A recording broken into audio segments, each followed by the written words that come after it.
नकला नगरी गेले अनेक वर्ष हा कार्यक्रम वेगवेगळ्या स्वरूपात मी सादर करतो. मोठ्यांसाठी नकला नगरी, छोट्यांसाठी नकला नगरी. मराठी बालकुमार साहित्य संमेलनाच्या अनेक महाराष्ट्रातल्या जिथं जिथं संमेलन झाली त्या ठिकाणी यातली नकला नगरी जादूचं घर ही अतिशय गाजली. नुकत्याच महाबळेश्वर येथे झालेल्या साहित्य संमेलनामध्ये बालवाचक मेळाव्यामध्ये ही नकला नगरी रसिकांना खूप आवडली. आज खास आग्रहास्तव पुण्यामध्ये त्याचा प्रयोग करतोय. तर मुलांनो सुरू करायचं. मगाशी विचारलं त्याप्रमाणे गोष्ट आवडते की नाही, आणि नकला पण आवडतात. तेव्हा ही नकलांची गोष्ट आहे. राजू नावाचा एक छोटासा मुलगा होता, अगदी तुमच्यासारखाच, आणि त्यालाही गोष्टी आवडायच्या, पण कसल्या? जादूच्या. तुम्हाला कुठल्या आवडतात? जादूच्याच, कारण तुम्ही पण त्याच वयाचे आहात. आणि त्याला असं वाटायचं की ह्या गोष्टीमधली जादूची एखादी वस्तू आपल्याला मिळाली तर काय मज्जा येईल. कधी कधी मित्रांच्या तो घरी गेला की एखादा जुना दिवा दिसला तर तो त्याच्यावर आपली अंगठी घासून बघायचा. त्याला असं वाटायचं की अल्लाउद्दीनच्या दिव्यासारखा त्यातनं राक्षस येईल आणि म्हणेल, बोल मेरे आका तुम्हें क्या चाहिए. मग आपण त्याला खाऊ मागू, खेळणी मागू. पण कितीतरी दिव्यांवर त्याने अंगठ्या घासल्या होत्या, पण राक्षस काही आला नव्हता. कधी कधी मित्राच्या गच्चीवर चटईवरती बसलेला असायचा. चटईला म्हणायचा, चल चल चटई, चल उंच आकाशी. पण ती चटई काही जागची हालायचीच नाही.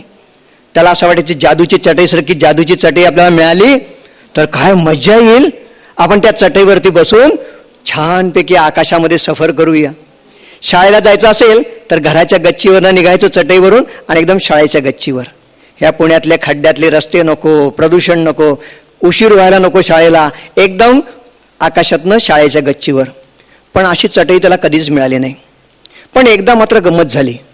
अशीच उन्हाळ्याची सुट्टी लागली होती आणि राजू आपल्या मामाच्या गावाला निघाला होता. मामाचं गाव खूप लांब होतं.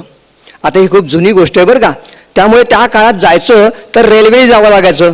तुम्ही म्हणाल की आता सुद्धा आम्ही रेल्वेनेच जातो, पण आता जी रेल्वे असते ती डिझेल किंवा इलेक्ट्रिकचं इंजिन असतं. त्या काळामध्ये रेल्वे होती कोळशाचं इंजिन असलेली.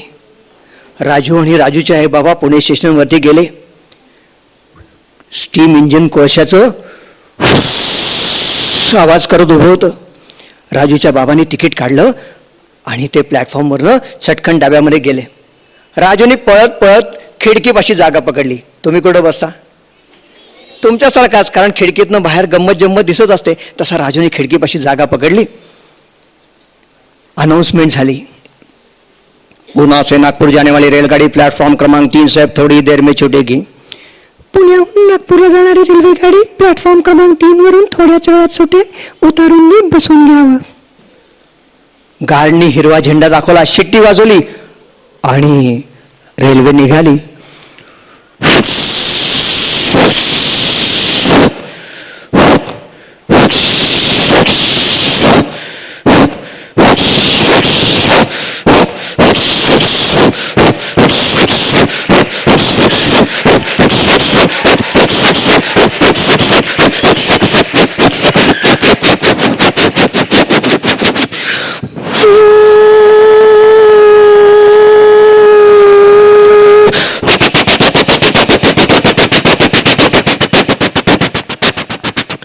रेल्वे चालू झाली.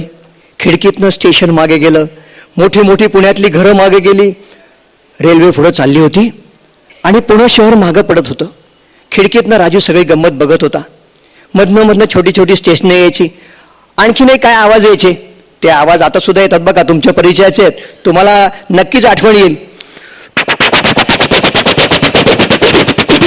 ए चावलाई चावलाई चावलाई, वडा वडा वडा वडा वडा वडा वडा पाववालाई.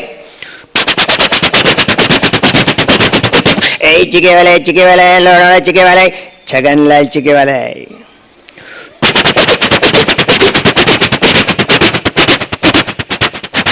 बाणेरी बोर ग बाणेरी बोर, अरे पोर संपत आली बोर. खिलौने वाला है, बच्चा भी खेले, बच्चे की माँ भी खेले, बच्चे का बाबा भी खेले. खिलौने वाला है.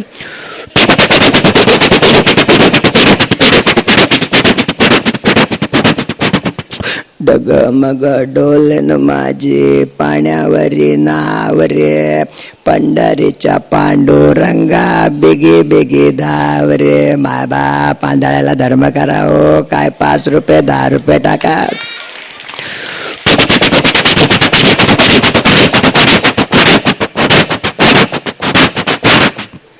राजू खिडकीतनं बाहेर गंमत बघत होता. पुणे शहर खूप लांब गेलं. छोटी छोटी गावं, शेतामध्ये शेतकरी काम करत होते. संध्याकाळची वेळ झाली. सूर्य मावळला. सगळीकडे अंधार पसरला. डब्यामध्ये मात्र दिवा लागला. पण बाहेर काही गंमत दिसेना. राजू कंटाळला. तुम्ही पण कसे लगेच कंटाळता, चोबीळ करायला लागता. आई मी काय करू आता, बाहेर काही गंमत दिसत नाही. राजूच्या आईला माहित होतं राजू थोड्याच वेळात कंटाळणार आहे. आईने चटकन पर्सची चेन सरकवली आणि एक सुंदर पुस्तक बाहेर काढलं, रंगीबेरंगी कव्हर असलेलं. हे घे, आता या डब्याच्या लाईट लागलाय ना, त्याच्या प्रकाशामध्ये छानपैकी पुस्तक वाचत बस. बस मांडी घालून मागे सरक. राजूने पुस्तक बघितलं. हा आई, गोष्टीचं पुस्तक? तुला कसं काय माहिती मला जादूच्या गोष्टी आवडतात? अरे आईला माहीत नसणार तर कोणाला माहीत असणार आपल्या मुलाच्या आवडीनिवडी. चल वाचत बस. राजूने बघितलं. पुस्तकाचं नाव होतं जादूचं घर. एक एक पान उलटून राजू छानपैकी गोष्ट वाचण्यात अगदी गुंग होऊन गेला. आगगाडी सुरूच होती.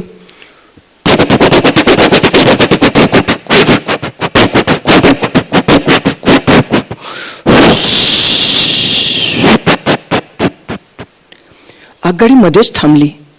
एखादं स्टेशन आलं का काय म्हणून राजूने खिडकीतनं बाहेर पाहिलं तर काय, स्टेशन वगैरे काहीच नव्हतं.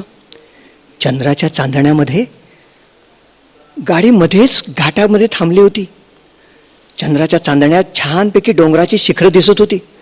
जवळच एक शिखर दिसत होतं आणि आश्चर्य म्हणजे त्या शिखरावर एक घर होतं. या पुस्तकात वर्णन केलं तसं जादूचं घर. काळ्या भोर दगडांनी बांधलेलं, लाल मंगलोरी कौलांचं छप्पर असलेलं, भोवती रंगीबेरंगी फुलांची बाग असलेलं, मध्ये उंच मनोरा, त्याच्यावरती कोंबडा, मोठं घड्याळ. अरे हे नक्की जादूचं घर आहे. आजपर्यंत आपल्याला जादूची अंगठी मिळाली नाही, जादूचा दिवा मिळाला नाही, जादूची चटई मिळाली नाही. पण आता आगगाडी थांबली आहे आणि त्या पुस्तकात दिलंय की असंच डोंगरावरती ते जादूचं घर आहे. आपण चटकन उतरावं आणि ते जादूचं घर बघावं. राजूच्या मनात विचार आला. त्याने आईबाबांकडे पाहिलं तर काय, आई बाबा बसल्या जागी झोपले होते. बाबा तर चक्क घोरत होते.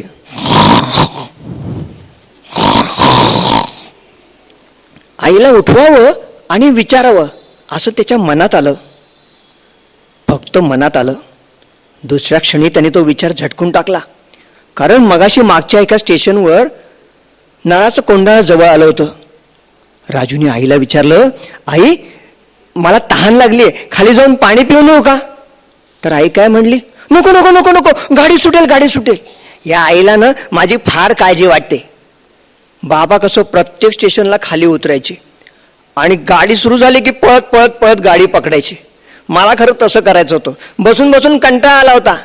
पण ही आईटली फार वाईट आहे, मला खालीच उतरू देत नाही.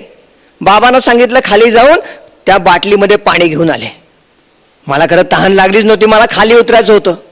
आता जर का मी आईला विचारलं की खाली जाऊन पाणी पिऊ का, आपलं जादूचं घर बघू का, तर काय सोडणार आहे? आपण आईला विचारायलाच नको. म्हणून राजू आपल्या जागेवरनं उठला. कुठेही हा धक्का न लावता, आवाज न करता गुपचूप तो डब्याच्या दारापाशी आला. डब्याचं दार उघडायचा त्यांनी प्रयत्न केला. पण एवढं मोठं जाड दार, तुमच्यासारखा छोटा राजू, त्याला काही ते दार उघडे ना. दाराला जी काचेची खिडकी होती त्या खिडकीतनं जादूचं घर त्याला खुणावत होतं. हे दार नाही उघडलं तर कसं जाणार बाहेर? काय करावं? इतक्यात त्याला युक्ती सुचली.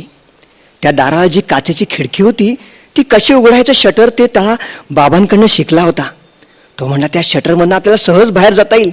त्या शटरच्या दोन्ही खिडक्या त्याने सरकवल्या आणि शटर वर केलं. गार वारं आत आलं. राजूने खिडकीतनं मान बाहेर काढली. डब्याला चढायचे दोन्ही बार्स असतात ते धरले. खाली पाहिलं तर काय, तुम्हाला माहिती आहे, डब्याच आगगाडी जेव्हा प्लॅटफॉर्मला उभी राहते ना तेव्हाच आपल्याला चटकन उतरता येतं, नाहीतर हे डब्याचं दार 5-6 फूट उंच असतो. आता आगगाडी मध्येच थांबल्यामुळे जमीन खूप खोल होती. काय करावं, पण आधी बाहेर तो येऊ खिडकीच्या. त्याने हात गच्च धरले आणि एक पाय बाहेर काढला, दुसरा पाय बाहेर काढला आणि असा खिडकीवरती बसला. काय करावं, जादूचं घर खुणावत होतं. काय नाही, टाकूया उडी, आधी जरा खाली जाऊया. म्हणून त्यांनी खिडकीवरची बसकण सोडली. राजू असा लटकायला लागला. आपले हात थोडेसे सैल केले, सुरसुर सुरसुर सुरसुर करत त्या बार्सच्या अगदी शेवटच्या टोकाला आल्यानंतर जमीन जरा जवळ आली होती. त्याने अंगाला जरा जोराचा झोका दिला आणि हात सोडून दिलाय. धाप दिशे राजू खाली पडला. हात पाय झटकले. जादूचं घर त्याला खुणावत होतं. पुन्हा एकदा त्याने आगगाडीकडे पाहिलं. आवाज करत इंजिन थांबलेलं होतं. काही नाही, आता जादूचं घर बघायचंच. राजू जादूच्या घराकडे निघाला. रात्रीची वेळ, रातकिड्यांचा किर्रा आवाज चालू होता.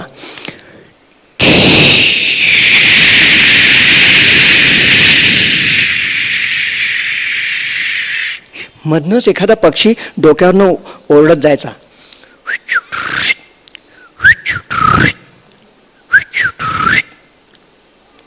राजू अगदी घराच्या जवळ आला. खाली पाला पाचोळा पडला होता, त्याच्यावर त्याचा पाय पडायचा तेवढाच फक्त आवाज ऐकू यायचा. बाकी सगळीकडे भीषण शांतता.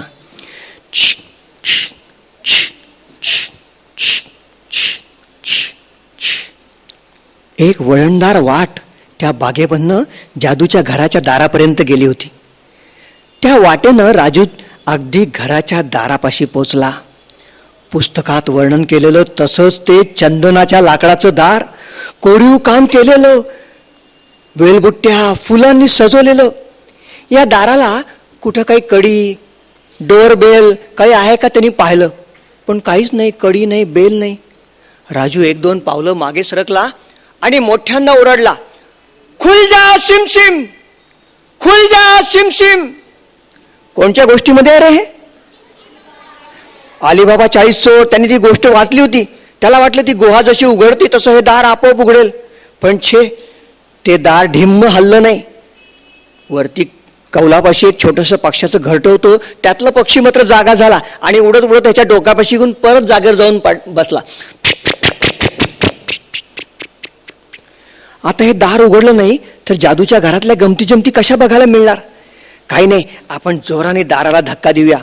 म्हणून त्यांनी 2-3 पावलं मागे गेला आणि पळत पळत येऊन त्यांनी जोराने दाराला धक्का दिला. धडाड दिशा आवाज झाला आणि ते दार अचानक उघडायला लागलं.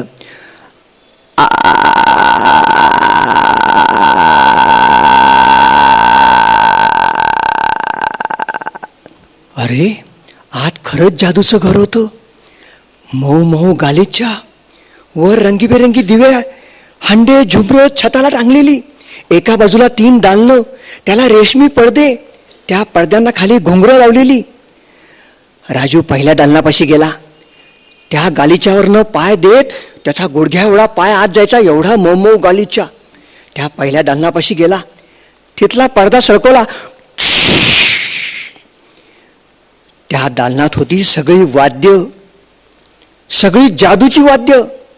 तुम्ही सगळे वाद्य शिकण्याकरता कोणी तबल्याच्या क्लासला जातं, पेटीच्या क्लासला जातं, पण ही सगळी जादूची वाद्य होती. तबला, पेटी, सनई, बिगुल, सतार, कितीतरी वाद्य होती. ही सगळी जादूची होती. कुठल्याही वाद्याला हात लावायचा की आपल्या मनातली धून त्याच्यावरती वाजायची. राजूचं लक्ष गेलं पहिल्यांदा बिगुलकडे. शाळेतल्या बँडमधला बिगुल त्यांनी वाजवून बघितला होता. किती फुंकलं तरी त्यातनं आवाजच आला नव्हता. तो म्हणला, आता हा जादूचा बिगुल आहे, आपल्याला नक्कीच वाजवता येईल. त्याने तो बिगुल उचलला आणि तोंडाला लावायचा अवकाश.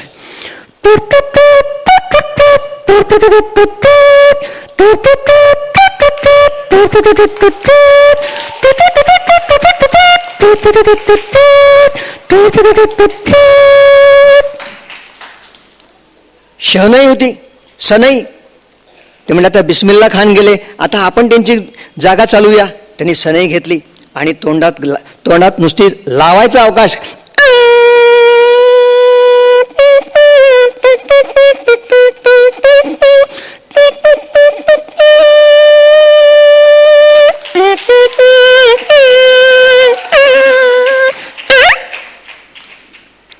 ढोलकी होती. ढोलकी आवडती की नाही तुम्हाला वाजवायला?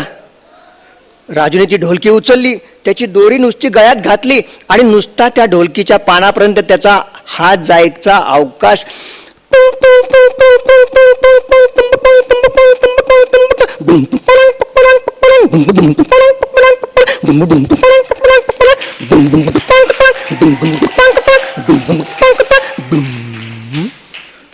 पुष्कळ तंतुवाद्य पण होती. सतार, तंबोरा, नुसता हात लावायचा अवकाश किती लगेच झंकारत.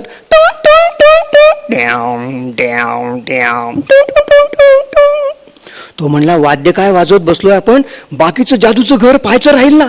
त्या दालनातनं पटकन बाहेर आला, दुसऱ्या दालनापाशी गेला, तिथला पडदा सरकवला. ते दालन होतं खाऊचं दालन. सगळ्या भिंती होत्या चॉकलेटच्या. बिस्किटांची टेबल आणि खुर्च्या. त्या बिस्किटांच्या टेबलावर पॉपिन्स आणि लिमलॅटच्या गोळ्यांचे फ्लॉवर पॉट्स होते. एक कोच होता, कोच. सोफा केकचा केलेला होता सोफा. अरे बाप रे, सगळा खाऊ खरा आहे की नाही. आपण त्या फ्लॉवर पॉट मधला त्याने एक गोळी तोडून पाहिली आणि तोंडात टाकलं तर काय संत्र्याची चव आणि गोड गोड स्वाद. अरे नक्की म्हणजे सगळा हा खाऊ खरा आहे. पण सगळं घर बघण्याच्या नादामध्ये त्यांनी खाऊ बिऊ काही खाल्ला नाही. परत बाहेर आला, तिसऱ्या दालनाचा पडदा सरकवला. तिथं रंगीबेरंगी फुलांची बाग आणि मध्ये एक उंच सुंदर असं कारंज होतं. त्याचं रंगीत रंगीत पाणी असं उंच उडत होतं आणि त्याचे तुषार सगळीकडे पसरत होते. त्या तुषारांमध्ये राजू भिजायला लागला. त्याला खूप मजा वाटली, गार गार पाणी. इतक्यात त्याचं लक्ष गेलं एका फुलाकडे. त्या फुलावर कोण होतं माहितीये? त्या फुलावर एक परी होती. परी, पांढरे शुभ्र पंख घातलेले, अगदी गोष्टीत असते तशी, चित्रात असते तशी. सोनेरी मुकुट, केस मोकळे सोडलेले, गुलाबी रंगाचा पोशाख, पांढरे शुभ्र पंख. या फुलांवरून त्या फुलांवर ती उडत होती. राजूला असं वाटलं तिच्या पंखाला आपण हात लावून बघावा, म्हणून राजू त्या परीकडे जायला लागला. इतक्यात त्या परीचं लक्ष राजूकडे गेलं. ए, कोण आहेस तू? इथं कशाला आलास? मी राजू. मी आईबाबांबरोबर मामाच्या गावाला निघालो होतो. हे जादूचं घर पाहिलं, आमची गाडी थांबली म्हणून हे जादूचं घर बघायला आलो. पण तू तुझ्या आईला सांगून आलायस का? नाही, आईला नाही सांगितलं. का? आई झोपली होती म्हणून मी आलो. अरे पण आई जागी झाली असेल तर तुला शोधणार नाही का? आईचं नाव काढलं मात्र राजूचा चेहरा एकदम केविलमणा झाला. मागे एकदा शाळेतनं घरी जाताना आईला न सांगता आपण परस्पर मित्राकडे गेलो होतो. वेळेवर घरी आला नाही म्हणून आई शाळेत आली होती. शाळेतले सगळे वर्ग तिने शोधले, सगळं ग्राउंड शोधलं, कुठेही नाही म्हणल्यानंतर आई रडायला लागली होती. बाबांना ऑफिसमधनं बोलवून घेतलं होतं.